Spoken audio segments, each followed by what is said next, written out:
咁我會覺得雖然美國係願意咁樣做啦，佢搞唔掂呢個內塔尼亞胡啊，咁咧就以色列咧就可能咧自己揸主意咧，就繼續焚咁樣嘅。和談會議啦嚇，都係只係美方同伊方去傾嘅啫，就冇講到以色列嘅。喺睇片之前，大家記得分享、讚好同訂閱卓見名家，最緊要撳埋呢個鐘仔，咁你就唔會錯過我哋嘅最新影片。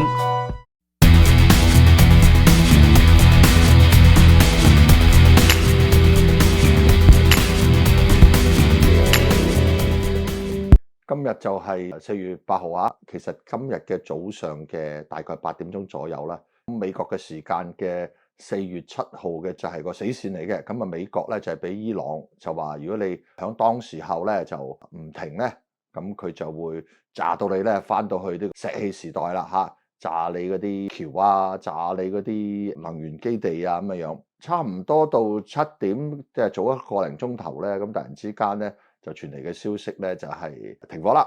兩邊咧都同意呢個斡旋方就係巴基斯坦就講話停火。特朗普咧都講啦，咁佢就話2星期係啦，咁啊喺2星期裏邊咧，美國啊同伊朗啊咁就會響巴基斯坦傾和談個細則，停火咧就響4月10號就會實行噶啦。咁伊朗咧亦都承認就話就為你會傾偈，但係然後咧佢就話響呢個談判嘅階段嘅時候咧，咁我就會開放霍爾木茲海峽，任由啲船經過咁樣嘅嚇。所謂開放霍爾木茲海峽，其實真係冇乜料到嘅，因為其實根本有冇封過都冇人知，只不過咧佢咧就靠客啦。咁當然伊朗係咁，因為嗰個位置本身咧係比較窄嘅，啲船咁經過咧有個急彎喺度咧，所以都一定要慢駛咁樣。咁所以佢就話：唉，你一慢駛就啱啦，咁我就可以瞄準你就炸你啊咁樣。跟住同埋咧就話我裝埋水雷添咁樣，講好多啦。咁所以咧美國都驚嘅咁樣，所以咧就一直就好似冇船經過，即係美國嘅船冇經過。咁報道都有講咧，其他嘅船隻係有嘅，譬如中國嘅船隻啊咁樣有路過嗰度嘅。咁所以究竟係咪真係封咗咧？其實只不過係美國嗰啲船舶咧就唔敢駛過去啫嚇。如果駛唔到過去咧，其實對於美國嘅打擊都好大嘅，因為嗰度係有全球嘅1/5嘅石油咧，都嗰啲油船都會通過嗰個位置咧，從中東嗰度啲油咧就會來回咁樣出去外邊咁樣嘅嚇。咁如果美國唔能夠攞到啲油出嚟嘅時候咧，其實對佢自己嘅經濟都影響都大嘅。尤其是咧響呢一刻，所謂嗰個停火個協議個日期一改再改，一改再改啦，其實就係因為佢控制唔到嗰啲石油嘅時候咧，咁佢就會係一個弱勢咧，就比較難啲咧，就去同呢個習近平見面嘅。所以你睇到佢響本來響4月1號已經要見面噶啦，因為美以伊戰爭，所以咧佢就留翻響美國，就一路咁褪遲褪到5月幾。咁其實其中一個原因就係因為佢冇籌碼，即係因為你即係石油係好緊要㗎，即係除咗石油自己本身係一啲能源可以支撐一啲生產啦，更加重要嘅咧就係我哋成日講話就 petrodollar 咁咧嗰啲石油咧同啲美金咧就係掛鈎嘅。咁一直以嚟咧美國咧就同阿拉伯國家咁樣中東嗰啲國家咧就去合作去採油，啲油賣咗之後咧，所有嘅油咧都係用美金結算嘅。依家咧，你亦都睇到咧，有啲想話脫離或者係叫做去美元化，自己揸住啲油用本幣去交易嘅國家咧嚇，譬如包括委內瑞拉啦，以前嘅利比亞想用本幣去做呢個石油經濟嘅時候咧，觸怒咗美國，所以咧你睇到就喺嗰兩個國家入邊咧，都俾佢控制住咗啦嚇。美國係好怕甩咗呢條線，即係冇咗呢個petrodollar 嗰個咁嘅渠道嘅，譬如喺嗰個海峽嗰度繼續係封住嘅時候咧，依家係出現一個情況就係，譬如話中國咧啲船可以過啦，咁中國咧就可以拎啲油去賣啦嚇，甚至乎俄羅斯亦都可以咁樣做，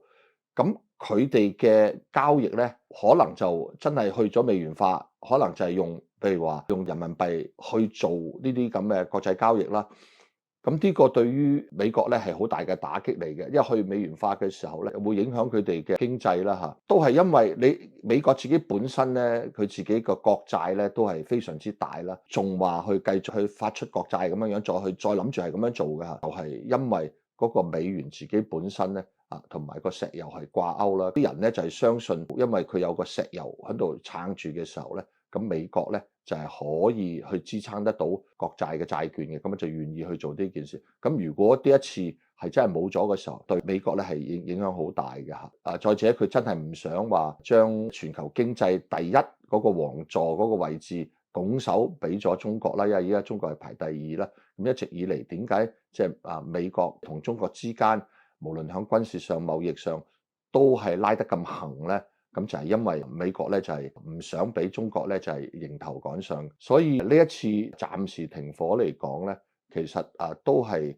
即係舒緩一下啦，對美國咧就係好有幫助嘅嚇。咁不過究竟係唔係響未來嗰2個星期之內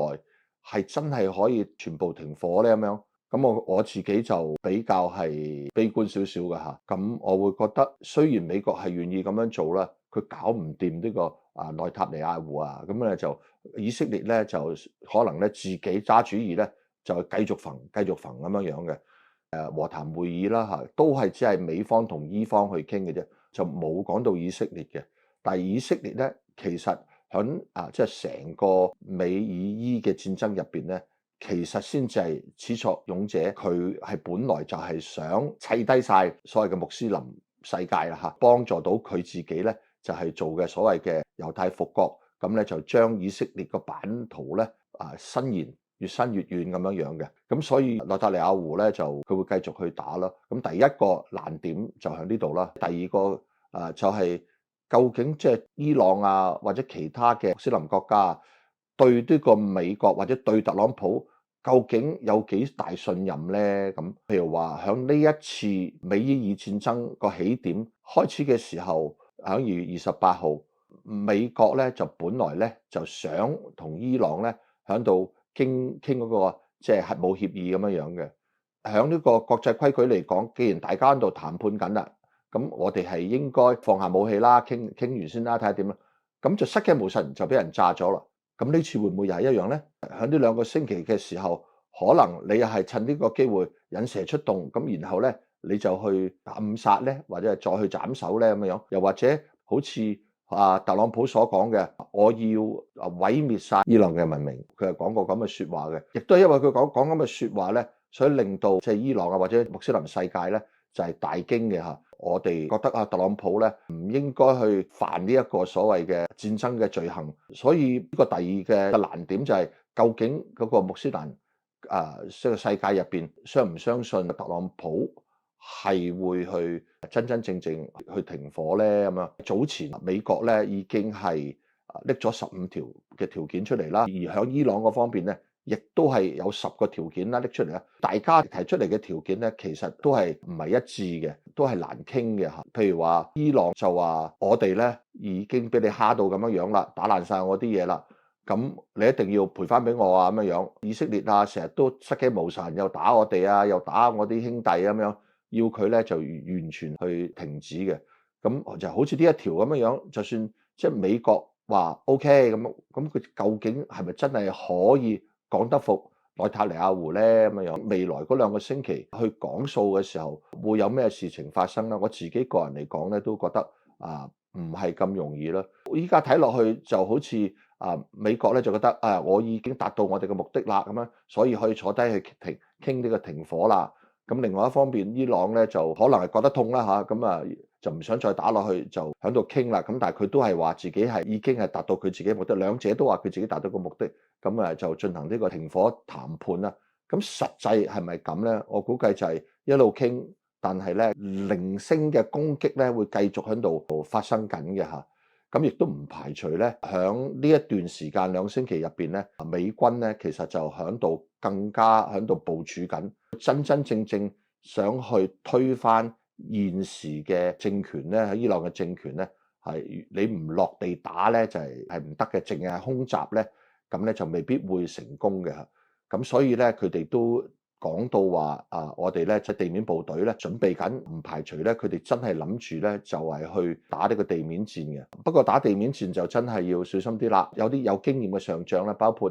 嗰個 Randy George 佢都講過話好難打㗎。其實咧就係好似響阿富汗咁樣，即係打咗成20年㗎啦。打來打去打唔入去咧，就係因為嗰個地勢嘅問題。伊朗咧其實就好似俾人包圍住嘅一個自然嘅堡壘咁樣嘅，北邊啊或者係西邊同南邊咧分別咧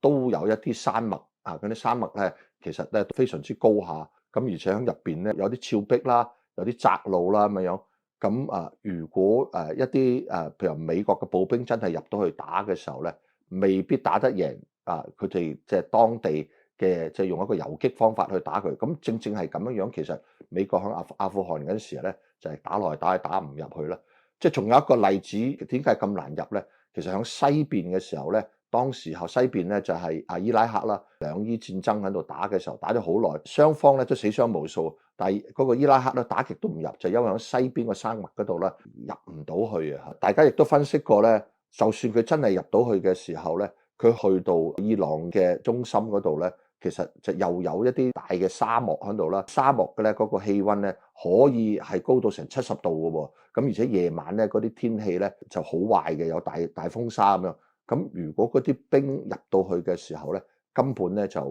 都唔係咁容易啦。地面戰本身佢嘅勝數有幾多咧？我都係懷疑嘅嚇。不過無論如何啦，就希望佢哋真係講得掂數啦。不過我自己咧就唔係太樂觀嘅，特別係以色列啦嚇，佢應該會即係繼續去追住嚟打，希望咧就甚至乎咧就會好似2月28號咁樣咧，佢會逼呢個特朗普去落水啊！但係特朗普咧，其實依家都即係騎虎難下，即係一方面要好似幫佢老闆，即係以色列啦，即係或者猶太人啦，就係繼續去打呢場仗。第二方面，佢一路咁打落去，其實對佢嗰個喺國家入邊嗰政治地位咧，就越嚟越減弱。佢其實就代表咗呢個共和黨嘅勢力。咁如果萬一因為呢場戰爭一拖落去嘅時候，可能令到即係11月嗰個中期大選嗰度，如果民主黨可以贏翻上嚟嘅時候咧，共和黨或者特朗普嗰個權咧就越嚟越即係減弱咗嘅時候，有好多嘢都做唔到咯。咁所以特朗普其實好想佢快啲完，但係第二方面咧又被以色列就牽住個鼻子去走咁樣。究竟佢點樣去跳出嚟嘅時候咧？咁就嚟緊，我哋再要睇下啦嚇。但係點都好啦，就都希望呢個戰爭咧就即係快啲完結啦，因為都實在都看到傷亡死咗好多人啦嚇。中意名家分析，記得俾 like 同埋分享，支持同訂閱卓見名家，最緊要撳埋呢個鐘仔，咁就唔會錯過我哋嘅新片。